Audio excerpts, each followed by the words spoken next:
a few words. Sir Itos, good morning and thank you for joining us dito sa Sports on Air Weekly. Yeah, good morning po sa lahat ng tagapakinig ng Sports on Air Live. Thank you, Ed and Ernest, for inviting us here. We are privileged. Good morning to all your listeners. Thank you, Sir Itos. Alam mo, this is our 59th episode since we started last year dahil nga dito sa pandemic. At talaga natutuwa kami na makakasama ka namin for the first time at pag-uusapan natin itong cheerleading na kung saan, gaya nga na nabanggit ko kanina, magbabalik for its 16th season after the pandemic. So, Ritos, bago ang lahat, pag-usapan muna natin itong darating na National Cheerleading Championships sa naka-schedule nga sa March 25 to 26 sa Inares Sports Center. Can you tell us more about dito sa cheerleading championship na to? Ano ba ang ma-expect natin? Alam natin, maraming nag-aabang. So, bigyan mo kami ng mga bagong updates kung ano yung mga gagawin natin dito sa NCC. Yeah, salamat, Ed. Thank you for the opportunity again. Our national finals will be on March 25, 26. And as this is our 16th edition of the national finals, again, it is the biggest and most prestigious cheerleading event in the Philippines. And since the lockdown, it is the first time we're going to have a face-to-face competition since the lockdown. The last time was March 2019. So after 3 years, this is going to be our first. So we're excited. Syempre, we can expect the same level, the same quality of cheerleading dito sa Pilipinas. Alam niyo, yung NCC is when we started in 2006, we only had 10 schools and 2 divisions. Ngayon po, based on our initial, we have about 80 teams, 81, 83 teams, I think, who have expressed intention of joining us. And ongoing po ba yung registration, and today I think is the last day. So we will feature also all divisions. Yung NCC kasi is Pee-wee level, which is ages 8 up to all-star level, which is 25 and above. So lahat ng cheerleaders, lahat ng enthusiasts, lahat ng club teams, lahat ng school teams sumasali po dito sa NCC. And we feature the best high school competition, co-ed and all girls. And then, syempre, yung college grew slowly. Pero next year po, sana we get a bigger venue. And then to accommodate all the parents, the cheer fans. And alam nyo na, very popular tong cheerleading ngayon sa Pilipinas. Yun lang po, Ed. Sir Itos, nabanggit mo, there are about 80 teams na kalahok dito sa 2-day competition natin sa Inares na, we know na mga previous years talagang more than 100 entries tayo. Itong paglilimita ba still part ng health and safety measures natin dahil nga katatapos lang natin sa pandemic and alam natin na medyo may mga threat pa rin. So talaga bang nilimitahan nyo talaga itong participants ngayon? Actually, kasi yung schedule po namin is we have regional championships all over the Philippines, Luzon, Visayas, Mindanao. Tapos yung setup po natin is the best teams from the regions get a chance to go to Manila for the national finals. So para tayong we designed the NCC parang sa US NCAA. Parang yung setup na ganun. So yung best teams in Davao, best teams in the Visayas, North, South, all the way. Dati meron pa kaming regional sa Baguio and even Ilocos, na tapos yung best teams doon, they get a chance to compete sa Manila. So talagang this is a true national championship, Although this year hindi po kami nakapag-regional because nga the travel and the protocols of government were stricter. But now, wala namang it's very open already now. And we trust that, like for example, our national championships, wala pong nililimitahan. We are not putting any requirements. We trust that the schools and the kids and the athletes their personal decisions as to how they're going to keep themselves healthy and safe during this time. But we don't want to impose any restrictions on them. And we trust that they will. So that's how we're going to do it. But still, we are surprised actually that about 80 plus teams ang sumali pa rin. Ibig sabihin, sabik na sila makipag-compete face-to-face, which is good for the athlete. I think nothing beats the best. I think healthcare is health and wellness. Diba? So everybody gets to participate and move, and all the enthusiasts get to see the best of the best compete in the NCC every year. Yun po. Sir, ito alam natin na talagang very popular itong cheerleading, no? Kahit nga nung nawala ito, nahinto because of the pandemic, talagang maraming nag-aabang. Can you tell us, sino ba yung mga top teams o top schools na aabangan natin dito sa two-day competition natin? Well, iba-ibang level yan, no? Kasi we also handle the NCC also handles the UAAP cheer dance competition. So we are commissioned by the UAAP. Siguro mga ilang years na, since 2014 ata kami, or 13. So magte-10 years na rin kami dun sa UAAP. So we handle the judges, we handle all of that. And so we've seen the rise of these cheerleaders at the level of world-class level.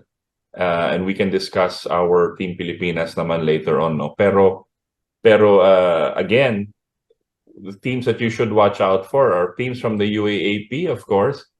We have NU, we have Adamson, who's also joining, and these are the top teams in the UAAP. We have De La Salle, who's joining an all-girls division, I think. And then we have UST also joining. From the NCAA, we have the return. And not least, UP is making its big comeback at the NCC. UP joined us 2006 when we started, and then now they're coming back. New coach, new energy, and we expect great things from them in the future. So we're going to welcome UP back into the NCC. And then for NCAA, may Perpetual, who was a champion in 2009 yata, national champion. So they're also making their big comeback here. For the high school division, yung pinaka-glamour, quote-unquote glamour division natin is the all-girls high school division. So we have St. Paul, the big school, St. Paul, Assumption, we have Miriam, we have Holy Spirit, and then we have De La Salle Zobel, among others. So marami pa po. What about Cerritos yung sa Piwi natin? Parang nakakatawa din. Panoorin yung mga bata. Yung routines. Alam mo, yung Piwi division is part of our mission, no, to develop grassroots, no, na sumasali at a young age pa lang, matuto na sila mag-cheerleading. So yung Piwi division, I have to make sure with my registration staff, no, kung may sasali pa sa Piwi division this year. But it's there to make sure. Yung aming last division, yung Piwi division po natin, nanalo po team from Mindanao. Three straight championships sila. Wala na silang ibang kalaban. Sobra silang galing. And of course, the Piwi division, Piwi, there is Piwi, there's grade school, high school, and then college. Iba-ibang rules po yan for safety. Iba-ibang level rules. So the Piwi division is super nice to watch and super nakakatuwa itong mga bata. Because although they cannot do the advanced skills yet, alam mo na yun yung basis nila for future. Yun lang po. Sir, ito nabanggit mo kanina yung UAAP cheer dance competitions. Talagang ito yung talagang pinakaabangan sa UAAP. Isa sa mga pinaabangang mga sports, no. But before that, somebody texted me na to ask you ano ba yung exact difference itong cheerleading saka yung cheer dance. Alam natin na marami talagang similarities, pero meron din siguro ng difference. Okay, can you tell us kung ano yung difference ito? Okay, malaki po yung in the world, only in the Philippines do you have cheer dance. Kasi nag-umpisa yan yung dati kasi wala pang standardized rules ang cheer yung competition sa UAAP. So they mixed it with, they called it cheer dance kasi gusto po nila na may konting flair and festivities yung cheerleading. Remember, cheer as a sport only came to be about lately, about the 2000s na. Naging sport na siya. And the International Olympic Committee declared it as a full member of the international. That's why we are in the process of getting sanctioned by the POC right now. So just recently, the International Olympic Committee included cheer in its membership. So cheer is a full member already of the IOC. And hopefully in the next couple of Olympics, we can send the team. But it is not cheer dance. Ang diferensya po natin dito, gusto natin ng how do you say, mas may entertainment value yung cheer. So yun yung gusto ng UAAP. So when we came in sa UAAP, gusto nila cheer dance. Gusto nila may tema, gusto nila may costumes. Sa international competitions po, wala yung cheer dance. Because it has the scores has nothing to do with your theme or your costumes or how the whole point is your skills and athletic ability on the floor. So dito lang po, we, for the UAAP in particular, 50% is cheer, 50% is dance. And then there is in the judging, there is an overall effect. Kasi gusto ng Pilipino masaya, 'di ba? And it's very popular, 8 schools, it always gets sold out. Pero one-day competition lang po yan. Before we came in sa UAAP, just to give you a history, no? 10 minutes po yung yung cheer dance na yon. So sumasayaw each team 10 minutes. Ang haba po nun. Never in the world na may ganon. It's never been in history and ever since. Nagugulat po yung we used to bring in foreign judges. Nagugulat po sila, 10 minutes, how do you compete and dance in 10 minutes, no? Pero tayo mga Pinoy sanay na sa mga ganyan. So we modified it. It's now about 4 minutes na lang each team sa UAAP with the cheer section. Ibig sabihin, walang music. Your objective is to get the crowd to cheer for you. Yun yung cheerleading. That's the whole essence of it. In the World Championships po, it's 2 minutes and 30 seconds lang. So yun yung binasehan namin sa NCC. So it's a very different kind of skill. And then sa NCC po, we don't require any costumes or theme. It's just your school, your team uniforms, right? And then parang athletic, parang nakikita po natin online if you look at cheerleading online, the ICU. It's just Team Pilipinas. And then walang themes, walang ganyan. Yung skills nyo lang i-judge. Yun yung very stark difference ng cheer dance and cheerleading. Sa NCAA po, I believe it's cheerleading also. We started that also. We set the standard on that. Although right now it's a different group handling it. We used to handle that and we established that it's cheerleading. So yung UAAP lang, yung cheer dance pa rin. Pero masaya, and the kids look forward to that. And it's always sold out sa UAAP. Sir, ikaw rin ang president ng Cheer Philippines, no, na talaga na member ng Philippine Olympic Committee natin. So may mga attempts na ba kayo or efforts kayo na talagang palaganapin pa itong cheerleading compare sa cheer dancing na very popular na sa UAAP? Hindi ba natin ginagawa ng mga hakbang para maitugma yung ating mga cheerleading, cheer dance sa standard ng World Federation? Right. The thing with is like this, no? When you apply for a unique sport sa international, no? Apply ka sa International Olympic Committee na your sport is different from other sports. Marami pang proseso yan. I think it takes how many years? I think for cheer, it took like almost a decade for them to apply and comply kasi they're going to go through all your rules and your safety rules, your protocol of each of your, kailangan kasi standardize yan.